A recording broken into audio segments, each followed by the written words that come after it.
বাংলাদেশের আলেমদের উস্তাদ মাথার তাজ আল্লামা শাহ আহমেদ শফি রহমতুল্লাহ আলাইহি যতদিন পর্যন্ত কোরআন পড়ে কেউ ছিল ওনারকে চিনতো না। দ্বিতীয় নম্বরে যতদিনই কোরআন পড়েছে আর বুঝেছে, কোরআন বুঝেনি তা না, পড়া কোরআন শরীফ উনি বুঝতেন, ততদিনও কোনো শত্রু আমরা এদেশে পাইনি, বিশ্বে ওনাকে কেউ শত্রু মনেও করতো না। তিন নম্বরে যতদিন কোরআনে কারিম নিজে আমল করেছে বাস্তব প্র্যাকটিক্যাল জীবনে যতটুকুই পারে, শত্রু পাইনি। যখনই চার নাম্বারটা বলেছে না এটা আমি মানুষকে মানাতে চাই, এর ভেতরে আছে আল্লাযীনা ইউযুনা রাসূলাল্লাহি লাহুম আযাবুন আলীম। সূরা তাওবা 10 নম্বর পারা 15 নম্বর পৃষ্ঠা 15 নম্বর লাইনের 61 নম্বর আয়াতের শেষের দিকে আছে আল্লাহ পাক বলেন পৃথিবীতে যারা রাসূলকে কষ্ট দিচ্ছে ভবিষ্যতেও দেবে, এদের জন্য যন্ত্রণাদায়ক আযাব আমি আল্লাহ রেডি করছি। বলেন নাউজুবিল্লাহ। মানে যখন এইটা দেখেছিলেন যে নবীজির সম্মান নিয়ে সিনেমিনে খেলা হচ্ছে, না এটা আমি মানতে দেব না, এটা আমি মানুষকে মানাবো, তখনই তার নাম পাল্টিয়ে দিয়েছে তেতুল হুজুর। নাম কি তেতুল হুজুর? কি সুন্দর নাম দেখেন না, শাহ আহমেদ শফি, নামই পাল্টিয়ে গেছে।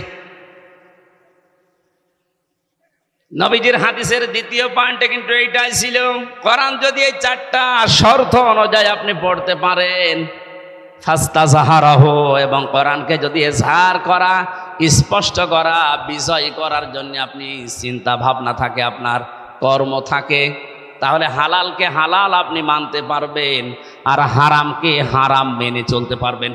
এই জন্য মাঝখানে দেখবেন ফা আছে। বালাগাত মান্তেকের কায়দায়ও ফাটা প্রায় 9টা অর্থে ব্যবহার হয়। ফা শব্দটা যেখানে সেখানে আন্দাজে দেওয়া হয় না, আগে দেখা হয় পরে দেখা হয়। দেখতে পাওয়া যায় যে আগের শর্তগুলো যদি কেউ মেনে নিতে পারে সত্যি সত্যি, তখন ব্যাখ্যা দেওয়ার জন্য মাঝখানে ফা লাগানো হয়। নবীজির প্রতিটা শব্দ গবেষণামূলক, এমনিতে ফা না দিলে অর্থ হয়ে যেত। আপনি যত আলেম আছে জিজ্ঞাসা করেন তো ফা হাল্লা হালালাহু কেন দেওয়া লাগবে? শব্দ তো প্রথমে ফাস্তাজাহারাহু। যারা কোরআনকে এজহার করাবে, দাঁড় করাবে, বিজয় করার চিন্তা ভাবনা করবে, তাহলে তার হালালকে হালাল হারামকে হারাম মানতে পারবে। যদি কোরআন প্রতিষ্ঠিত না থাকে, বিজয় না থাকে, সেখানে হালালকে হালাল জানার পরও অনেকে ইচ্ছা করলেও মানতে পারে না। এক কথা বলেন না কেন? এই যে পুলিশ ভাইরা দাঁড়িয়ে আছে, এ কোরআন যতদিন পর্যন্ত এদেশে বিজয় না হবে, কায়েম না হবে, ওনারা যত ইমানদার দাবি করুক, ইচ্ছা করলেও হারামকে হারাম জানার পরও ছেড়ে দিতে পারছে না। আমার যে গাড়িটা এসেছে কুষ্টিয়া থেকে, এখান থেকে প্রায় 450 কিলো পথ আপনারা ছেড়ে দিলে, আমি যদি কুষ্টিয়ায় যাই কমপক্ষে 4 থেকে 5 জায়গায় ওনারা বলবো হুজুর দোয়া চাই। বললাম তো দোয়া তো কাহারুল থেকে করে আসলাম না, যে দোয়া নিয়ে এসেছেন ওই দোয়া দিয়ে যান। এখন যদি 4-5 জায়গায় যদি শুধু দোয়া দিতে দিতে যায়, এখন এই দোষ আপনি ওনাদের না, কখনো ওনাদের দোষ নেই। এখান থেকে একেবারে উপর পর্যন্ত আল্লাহর ওলি যারা বসে আছে, এখন যদি বলেন ইনারা না ইচ্ছা করলেও পারবে না, এটা কিন্তু জানে যে এটা হারাম। কারণ কোনো মানুষের জিনিস না বলে খাওয়া, না বলে নেওয়া, এর নাম চুরি, এর নাম কি? আর কারো মন থেকে কোনো জিনিস যদি দিতে না চায়, জোর করে নেওয়া হারাম। আমি তো এমনি এমনি দোয়া দিয়ে দিয়েছি নাকি?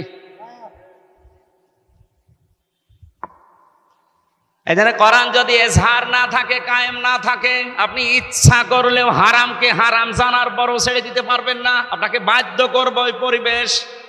হালালকে হালাল জানার পরও আপনি মানতে পারবেন না, এমন এমন পরিবেশ তৈরি হবে, আপনি ইচ্ছা করলেও হালাল জানার পরও ধরতে পারবেন না, ছেড়ে দেওয়া লাগবে।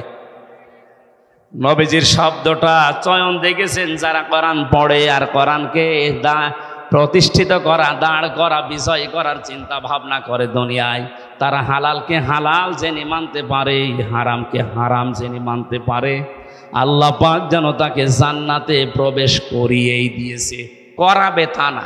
আদখালাহুল্লাহুল জান্নাহ। তাহলে আজকে থেকে যদি জান্নাতে যেতেই চায়, হাদিসের উপরে আমল করার দরকার নেই। এর পরবর্তী শব্দ তো আরো আরো আরো শক্ত, আরো সুসংবাদপূর্ণ শব্দ। অসাফারাহু ফি আশারাতিম মিন আহলি বাইতিহি কুল্লুহুম ক্বাদ ওয়াজাবাত লাহুন নার।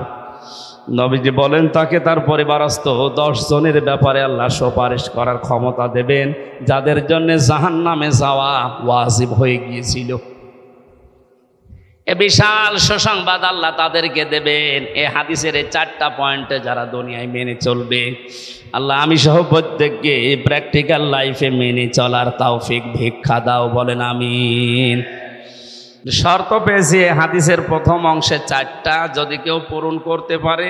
এই যে মাঝখানে ফা আছে, ফা শব্দটা আরবি গ্রামার অনুযায়ী 19টা অর্থে ব্যবহার হয়।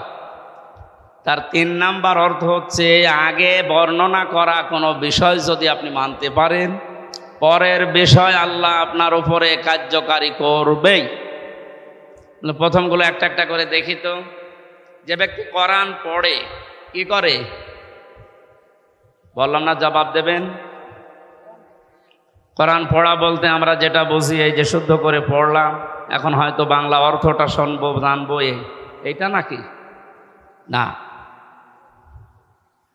সূরা বাকারার 123 নম্বর আয়াতে আল্লাহ রাব্বুল আলামিন জানিয়েছেন, 21 নম্বর আয়াত, আল্লাযীনা আতাইনাহুমুল কিতাবা ইয়াতলুনাহু হাক্কা তিলাওয়াতি। আমি যাদেরকে কিতাব দিয়েছি কোরআন, এ কোরআনে কারিম তারা হক আদায় করে তেলাওয়াত করে পড়ে। উলাইকা ইউমিনুনা বিহি, এই মানুষগুলো আমি আল্লাহর কোরআনে বিশ্বাস করে। তাহলে শব্দটা কি পেলাম?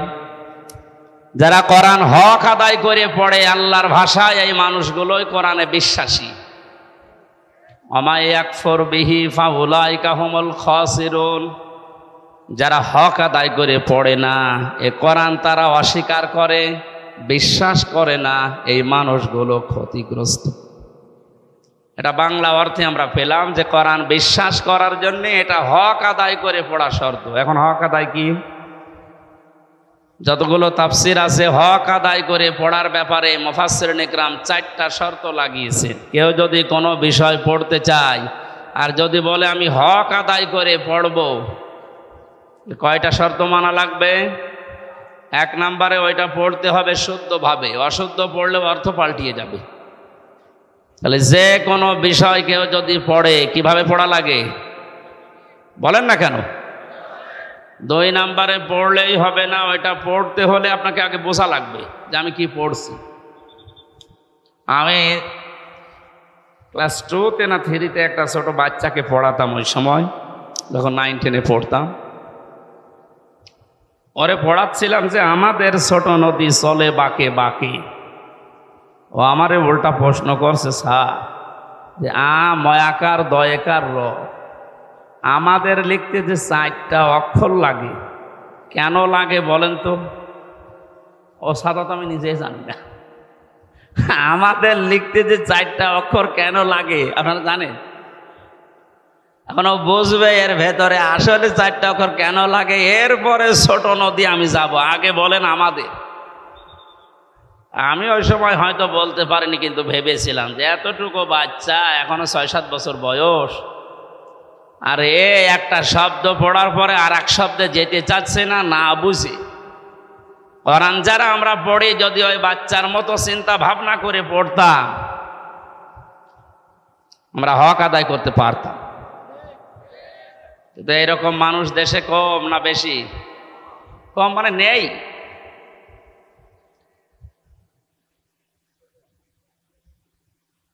একশো জনের 95 জন কোরআন শরীফ শুদ্ধ করে পড়তে পারে না, এটা জরিপে পাওয়া যায়।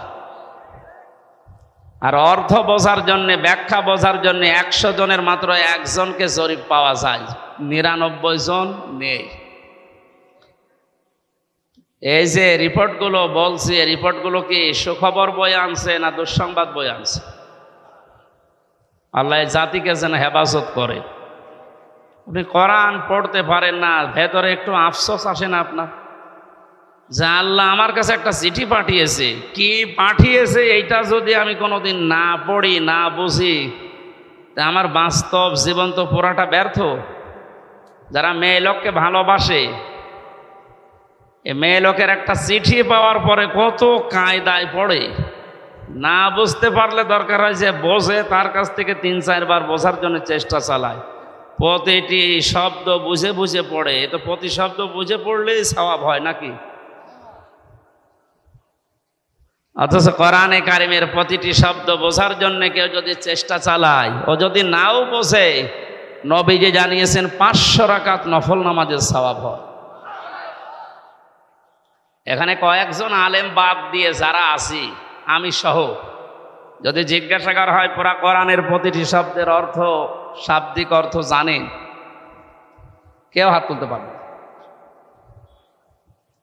অথচ নরসিংদীর ভাই গিরিশচন্দ্র সেন হিন্দু মানুষ, এই এলাকায় হিন্দু নেই, আপনাদের স্বজাতি। এই লোকটা পড়া কোরআনে কারিম এমন পড়াপড়ি ছিল, এমন বোঝা বুঝেছিল, প্রতিটি শব্দের ৩৩টার উপরে তার অর্থ জানা ছিল, নয়তো তাফসীর লিখলো কি করি? বলেন আমাদের ধর্মের মানুষ না, এই লোকটা একটা হিন্দু মানুষ, কোরআন আমাদের চাইতে পড়েছে বেশি, বুঝেছে বেশি, লিখেছে বেশি, কথা বলেন না কেন? সে অন্য ধর্মের মানুষ হয়ে যদি এত বেশি সময় দিতে পারে আল্লাহর কোরআনের পেছনে, আমরা যারা বিশ্বাস করি আল্লাহকে, আমাদের একটু সময়ের পেছনে দেওয়ার দরকার না? একটু চিন্তা আসে না আপনার যে ৪টা সূরা জানেন, ৪টা সূরার একটাও আপনি বোঝেন না যে কি বললেন আল্লাহর কাছে?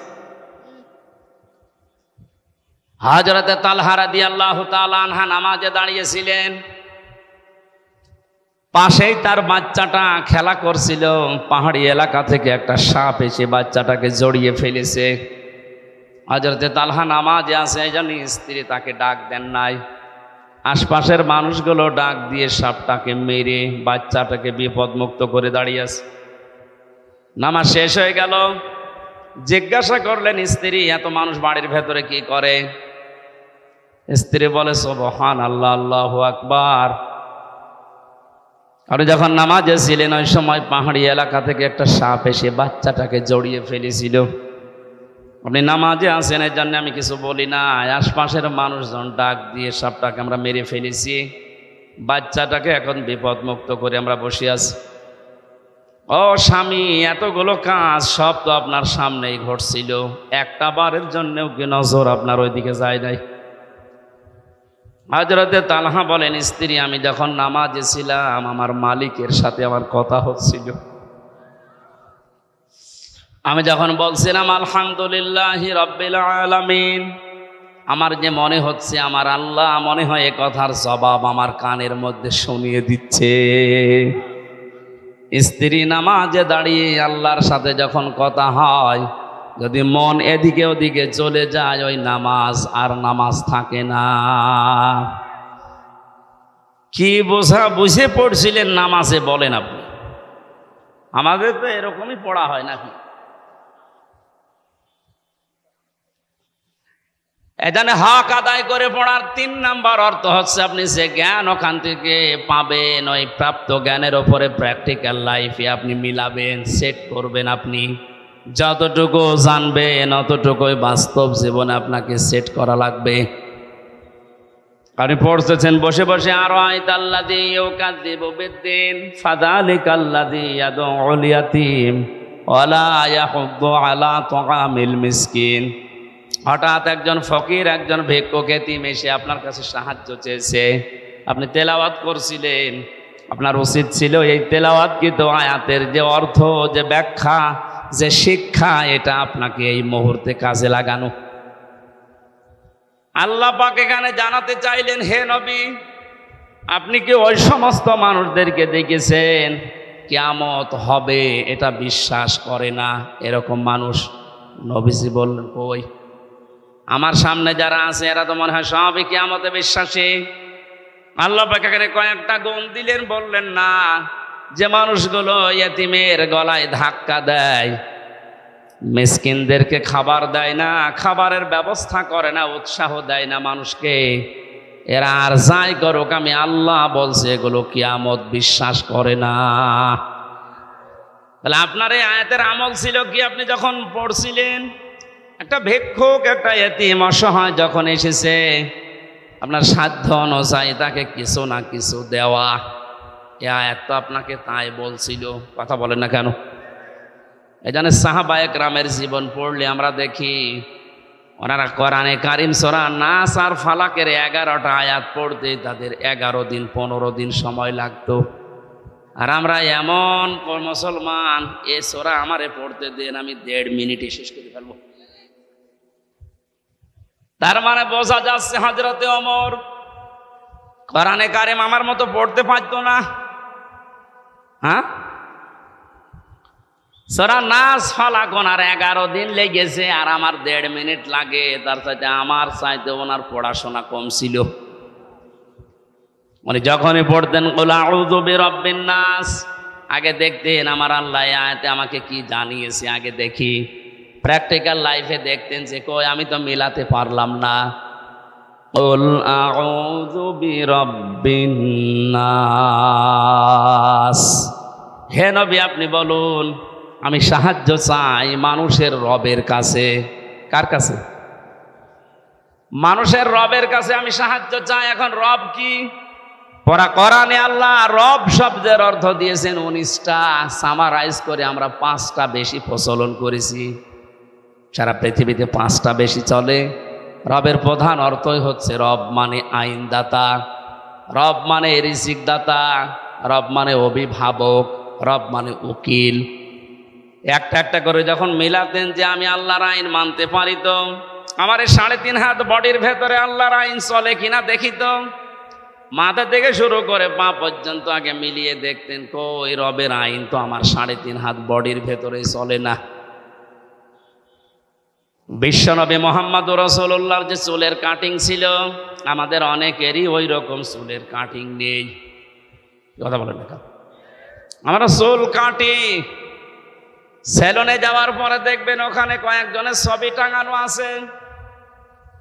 কোন কাট দেবেন দেখে দেখে বলেন আপনি কি শাহরুখ কাট না অজয় কাট? কোন দোকানে আজ পর্যন্ত এটা লেখা থাকে না যেখানে সুন্নাত অনুযায়ী চুল কাটা হয়, এখানে অজয় কাট দেওয়া হয়। এর সাথে কাটিং মিলে গেলে তো আপনি জান্নাতের মাঝখানে যাবেন।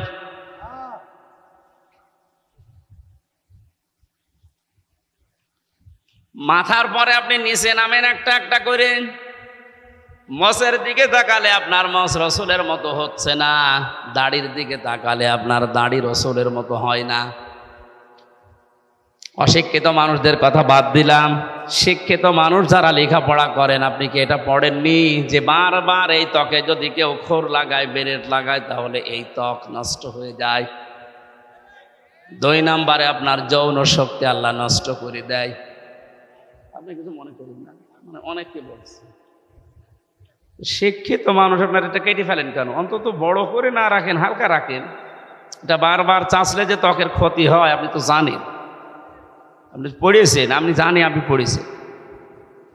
আশা করছি আমি নরম ভাষায় যদিও বললাম, এটা যারা রাখেন না রেখে দিন, কাজে লাগবে। আপনার চেহারাও সুন্দর লাগবে। অনেকে মনে করে যে আমার যুবক যুবক লাগে, এদিকে ব্যাটারি যে ফিউজ হয়ে যাচ্ছে ওটা এর পাচ্ছে।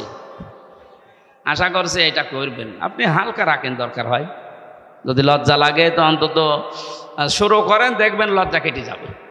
আর রাসূলের সুন্নতের ভেতরে আমার মনে হয় যত সম্মান আল্লাহ লুকিয়ে রেখেছে, এর বাইরে যত স্মার্ট আর স্মার্টনেস মনে হয় আপনাকে, না, ওটা শয়তান আপনাকে একটা শোভনীয় জিনিস দিয়ে ধোকায় ফেলে রেখেছে। আল্লাহ আমাদেরকে যেন বোঝার তৌফিক দেন। ডক্টর জাকির নায়েকের যে সমস্ত বইগুলো আগে বের হতো দেখবেন ওর ভেতরে আমি পড়েছিলাম, যারা বেশি বেশি দাড়ি কাটে বা চাষে তাদের 2টা ক্ষতি হয়। 1 নম্বরে তাদের এই ত্বক নষ্ট হয়ে যায়, 2 নম্বরে যৌন শক্তি হ্রাস পায়। জোরে বলেন নাউজুবিল্লাহ। এরপরে আপনি আরো যত নিচে নামবেন তত বাস্তবতায় দেখতে পাবেন শরীরের ভেতরে কোনো সুন্নাতি চলছে না। মুহাম্মদুর রাসূলুল্লাহ পৃথিবীর বড় বড় রাষ্ট্রের দায়িত্বে যারা ছিল তারা যখন দেখা করতে আসতেন প্রতিনিধি দল নিয়ে, অথবা ঈদের দিন অথবা জমার দিন অথবা বিশেষ কোনো অনুষ্ঠানের দিন তিনি জুব্বা গায়ে দিতেন। আজকে 1 বছর পরে অনুষ্ঠানটা, এটা এলাকার জন্য বিশেষ দিন না? এক কথা বলেন না কেন? অন্তত জুব্বা জামা যাদের আছে সুন্নত মনে করে আপনি ওইটা আজকে গায়ে দিয়ে আসতে পারতেন। আমার মনে হয় হাদিস বলা ঠিক হচ্ছে না, মানে অনেকের নেই তো। ঠিক আছে, ওসব দরকার নেই, আমি অন্য লাইনে চলে যাচ্ছি। ওনারা যখন আউযু বিরাব্বিন নাস বলতেন, দেখতেন রবের আইন আমার শরীরে, আমার পরিবারে, আমার সমাজে, আমার রাষ্ট্রে আছে কিনা। এগুলো মিলানোর পরে মালিকিন নাস এখানে যেতেন, এরপরে যেতেন ইলাহিন নাস। আমরা তো এভাবে মিলাই না, এই জন্য 1.5 মিনিটে সূরা নাস ফালাকের 11 আয়াত শেষ হয়ে যায়, আর ওনাদের 11 বছরেও শেষ হতো না। এই জন্য যতটুকু পড়বেন তার উপরে প্র্যাকটিক্যাল লাইফ আগে মিলাবেন, এটা 3 নাম্বার শর্ত। 4 নাম্বার, যে জ্ঞান আপনি পেয়েছেন শুধু নিজে পড়বেন নিজে মানবেন হবে না, এটা যেন মানুষ মানে সেই ব্যবস্থা করে দেওয়ার চেষ্টা করবেন।